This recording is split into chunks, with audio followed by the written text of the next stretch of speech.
ఉద్యోగులను కూడా house arrest చేస్తున్న పోలీసులు. రంగారెడ్డి జిల్లా ఇబ్రహీంపట్నం నియోజకవర్గంలో 7 నెలలుగా జీతాలు రావడం లేదంటూ జిల్లా అధికారులను కలవాలని పిలుపునిచ్చిన మెట్మా ఉద్యోగులను ముందస్తు హౌస్ అరెస్ట్ చేసి పోలీస్ స్టేషన్కు తీసుకెళ్లిన ఇబ్రహీంపట్నం పోలీసులు.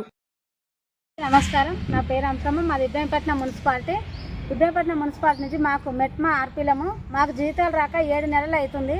7 నెలల సంది మాకు జీతాలు రాక మాకు ఇబ్బంది అవుతుంది. మాకు ఇచ్చేదే 6,000 జీతము. 6,000 జీతం కింద 7 నెలల సంది ఇస్తలేరు.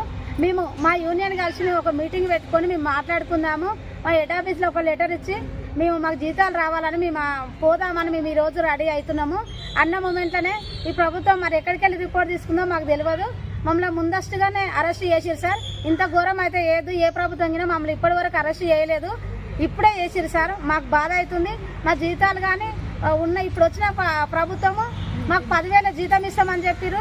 10,000 జీతం ఇవ్వకుండా ఉన్న జీతం కింద మాకు 7 నెలల సంది ఇవ్వలేదు. చాలా బాధతో ఉన్నాం సార్. మేము ఇట్లా అరెస్ట్ చేయడము చాలా ఘోరం అనిపిస్తుంది. మేము ఎంతో బాధపడుతున్నాం సార్. ఇట్లా అరెస్ట్ చేయడము చాలా ఘోరమైన పరిస్థితి సార్.